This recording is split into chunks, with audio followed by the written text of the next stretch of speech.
Hello बच्चों, चलिए प्रश्न को पढ़ते हैं और समझते हैं। हल कीजिए। और हमें हल करना है कॉस एम थीटा बराबर साइन एन थीटा को। तो प्रश्न को हल करने से पहले प्रश्न के लिए हम मुख्य अवधारणा लिख लेते हैं, जिसकी सहायता से हम इस प्रश्न को हल करेंगे। तो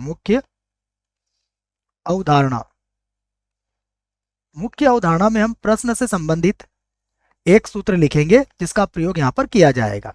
देखिए, यहाँ पर हम कहेंगे कि यदि यदि कॉस एक्स बराबर कॉस वाई हो, तो इसका जो व्यापक हल होता है वह होता है x बराबर 2n pi plus minus Y, और जहां n जो होता है वह एक पूर्णांक होता है। दूसरा एक और सूत्र है जिसका प्रयोग हम कर सकते हैं। यहाँ पर देखिए, हमें पता है कि साइन पाई बटा 2 माइनस थीटा बराबर होता है कॉस थीटा के बराबर। तो यह सूत्र है जिसका प्रयोग हम यहाँ पर कर सकते हैं। देखिए, और इसी पर अगर आप साइन 90 माइनस थीटा बराबर कॉस थीटा कहते हैं, तो इस को ही आप ऐसा भी लिख सकते हैं कि यदि आपको ऐसा लिखना हो कॉस 90 माइनस थीटा, तो यह किसके बराबर हो जाएगा? साइन थीटा के बराबर हो जाएगा। अब प्रश्न में दी गई समीकरण को हम लिख लेते हैं। देखो, तो दी गई समीकरण, हमारे पास जो समीकरण दी गई है वो क्या है? समीकरण यह है कॉस एम थीटा बराबर साइन एन थीटा। अब हम यहाँ पर क्या करेंगे? कॉस एम थीटा को तो वही लिखेंगे, और ये जो साइन थीटा होता है किसके बराबर होता है? कॉस पाई बटा 2 माइनस थीटा के। तो हम इसको क्या लिख लेंगे? हम इसे लिख लेंगे कॉस, उसके बाद पाई बटा 2, और माइनस थीटा की जगह पर कितना आ जाएगा? थीटा की जगह आ जाएगा एन थीटा। तो यहाँ से देखिए, अब हम इसका व्यापक हल लिख सकते हैं। तो इसका जो व्यापक हल होगा वह लिख लेते हैं। व्यापक हल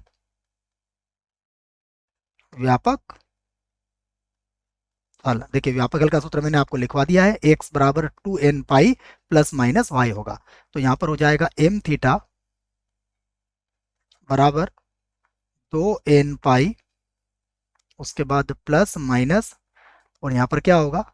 यहाँ पर होगा पाई बटा 2 और माइनस का एन थीटा, ये हो जाएगा। तो अब हमें क्या करना पड़ेगा कि यहाँ पर देखिए प्लस और माइनस के दो चिन्ह हैं, तो हम एक बार प्लस और एक बार माइनस लेके इस प्रश्न को आगे हल करेंगे।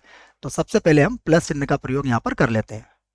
तो प्लस चिन्ह के प्रयोग से देखिए क्या बनेगा, मैं लिख देता हूँ आपको। एम थीटा, ये होगा एम थीटा बराबर 2n पाई, उसके बाद देखिए प्लस का प्रयोग करेंगे हम, तो यहाँ पर होगा प्लस। देखो, जैसे ही प्लस का प्रयोग करेंगे तो यह क्या होगा? पाई बाई 2, और माइनस का एन थीटा बन जाएगा, पाई बटा 2 और माइनस का एन थीटा। हमें थीटा का मान निकालना है, तो हम एन थीटा को बराबर के इधर ले आएंगे। तो ये होगा एम थीटा प्लस का बन जाएगा एन थीटा, और बराबर होगा 2n पाई और प्लस का पाई बटा 2। यहाँ से देखिए हम थीटा को कॉमन ले सकते हैं, तो यहाँ से हम थीटा को कॉमन ले लेते हैं। तो थीटा को कॉमन लिया तो यहाँ बचेगा एम प्लस एन, और यहाँ पर देखिएगा ये हो जाएगा हमारे पास 2n पाई और प्लस का पाई बटा 2। यहाँ से हम m प्लस एन को बटे में लेके आ जाते हैं। तो थीटा बराबर ये होगा 1/m प्लस एन, ये आ गया।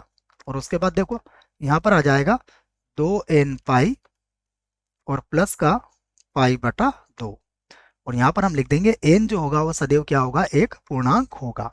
तो यह हमारे प्रश्न के लिए एक उत्तर होगा पहली स्थिति में। अब देखिए, हमने कहा कि भाई हमने ये तो प्लस लेके हल किया है, अब हम क्या करेंगे? इसमें इसमें एक माइनस लेके भी इससे हल कर लेंगे। तो देखो यहाँ पर हम माइनस चिन्ह का प्रयोग कर लेते हैं।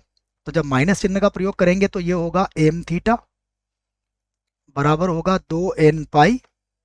उसके बाद देखो अब माइनस का चिन्ह इसके चिन्ह बदलेगा, तो ये होगा माइनस का पाई बटा 2, और ये हो जाएगा प्लस का एन थीटा। अब एन थीटा को फिर आप बराबर के इधर लाइए, तो ये होगा एम थीटा माइनस का एन थीटा बराबर होगा 2n पाई और माइनस का पाई बटा 2। यहाँ से क्या करिए आप? थीटा को कॉमन ले लीजिए, तो यहाँ पर होगा m माइनस एन और बराबर हो जाएगा 2n पाई और उसके बाद माइनस का पाई बटा 2। अब देखिए यहाँ से आपको थीटा का मान निकालना है, तो थीटा बराबर कितना हो जाएगा, यहाँ से थीटा बराबर हो जाएगा 2n पाई माइनस का पाई बटा 2, ठीक है, और बटे में कितना लिख देंगे, या तो हम ऐसा लिख सकते हैं गुणा करके 1 बटा m माइनस एन। यहाँ पर हमने इस बात को लिख दी है, और यहाँ पर क्या लिखेंगे हम, यहाँ पर लिखेंगे n जो होगा वह सदैव क्या होगा, पूर्णांक होगा। तो यहाँ पर आप एक बात और देखिए कि m माइनस एन, ध्यान रहे कि m माइनस एन कभी जीरो ना हो, तो मैं इस बात को भी लिख देता हूँ कि देखो, तो यहाँ पर याद रखें आप, जहां जहां m माइनस एन कभी भी जीरो के बराबर नहीं होना चाहिए, और वह बात मैं यहाँ भी लिख देता हूँ कि जहां देखो m प्लस एन ये जीरो के बराबर नहीं होना चाहिए। आशा करता हूं बच्चों आपको इस प्रश्न का उत्तर समझ में आया होगा। धन्यवाद।